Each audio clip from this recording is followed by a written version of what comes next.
What did I do to my back? Was it that wrestling session with Macho Man?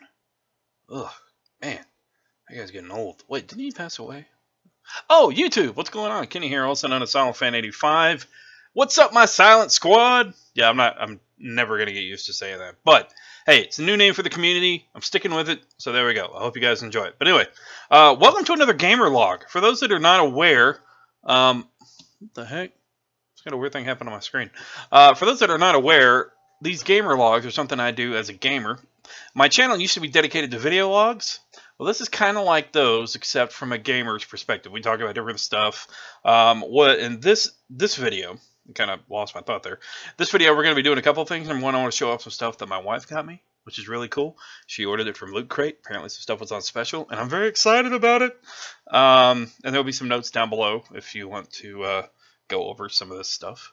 Well, there may or may not. I don't know. It just depends on if anything's mentioned that needs to be up to date or whatnot. But anyway, I'm going to go ahead and do a show and tell kind of thing. And then what we're going to talk about after this is the PlayStation E3, which was, except for a few titles, a bit underwhelming. To me, the entire E3 so far has been pretty underwhelming. A lot of people argue Xbox had a great reveal. I mean, I didn't watch the actual reveal. I saw what was released and revealed, and meh. You know, I'm a fanboy though, so I'm a bit biased.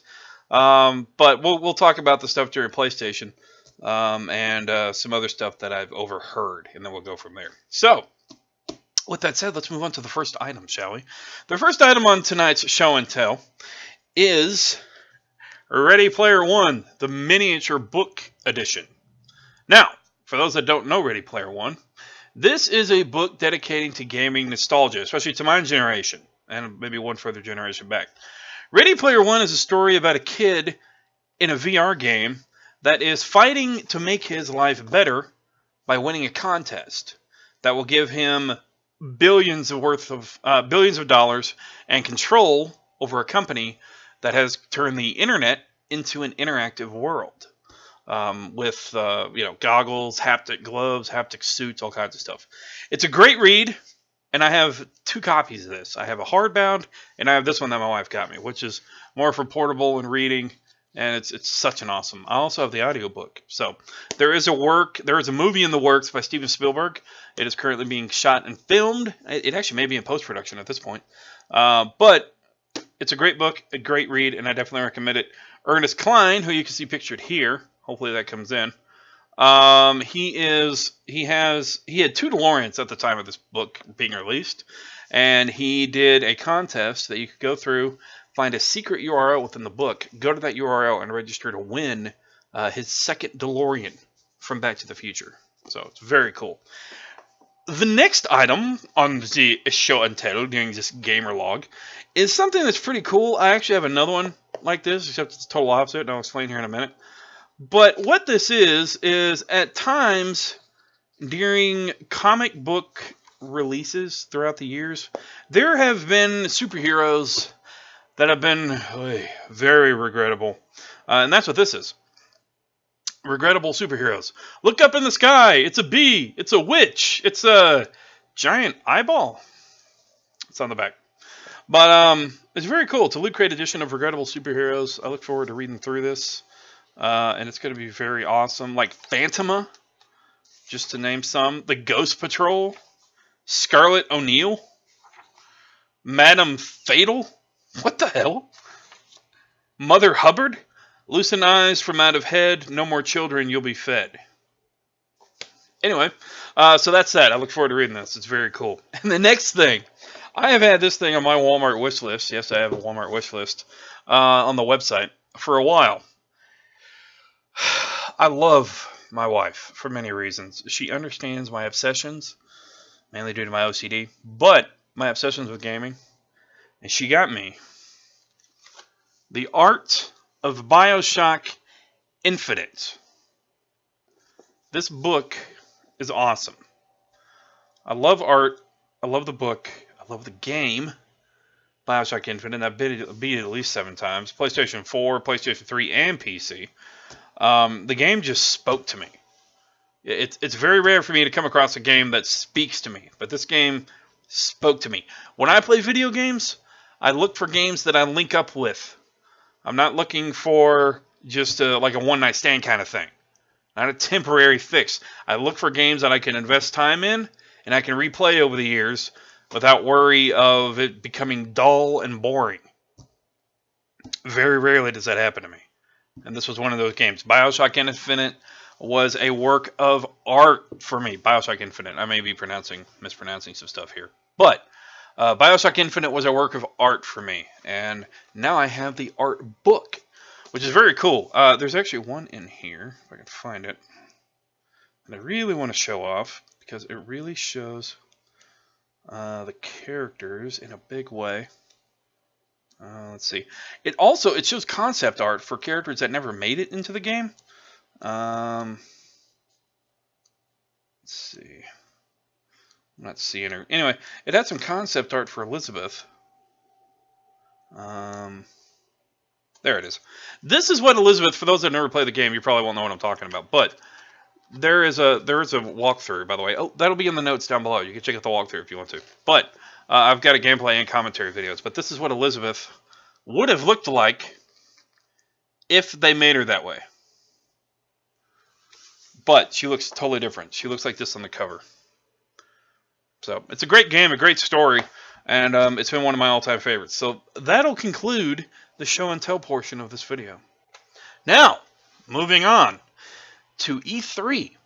There's very few things to mention, but the few things that I am going to mention I'm very excited about. First and foremost, I mentioned this during the Gamer Log, the DLC for Horizon Zero Dawn called the Frozen Wilds.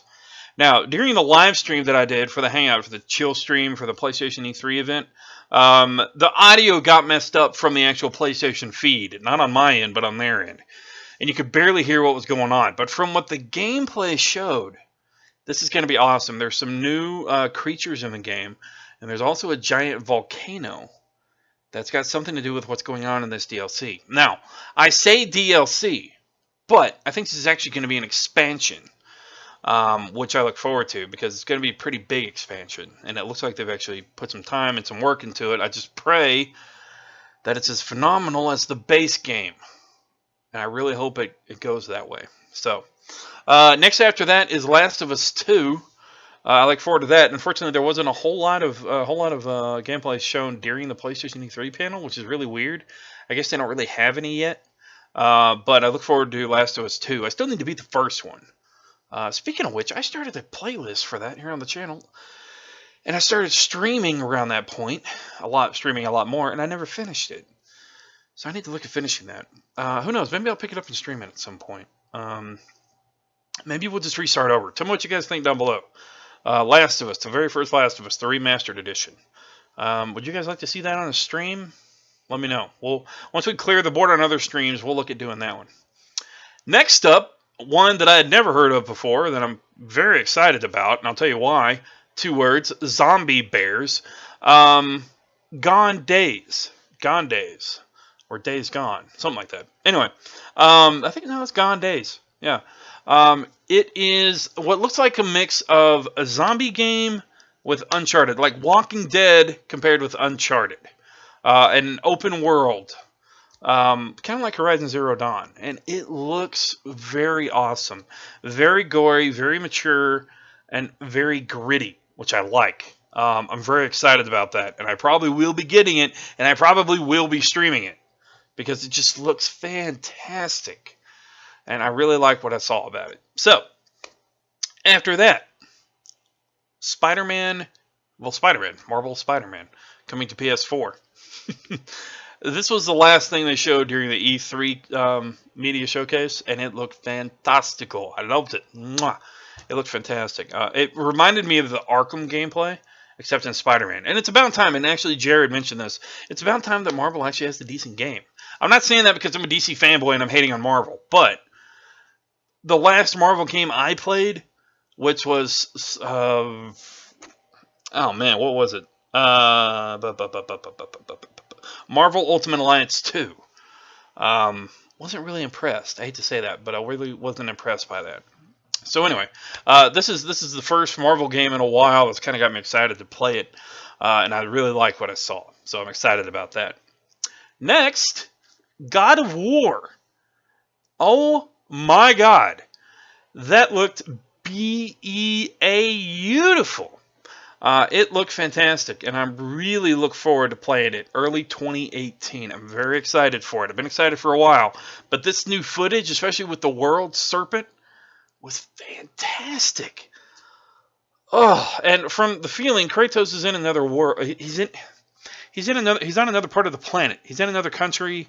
I think he's kind of running away from his past, so to speak. But spoilers. Go ahead and skip forward about 5 seconds or so. He has a son, was finally confirmed, at least for me. I didn't read a whole lot about it, so that might have been confirmed a long time ago. But it's very cool to see that. And I love what the story is going through. It looks like it's going through a bit of a revamp. The combat system's been redone, but it's still gory. It's still God of War. And I love that. It's fantastic.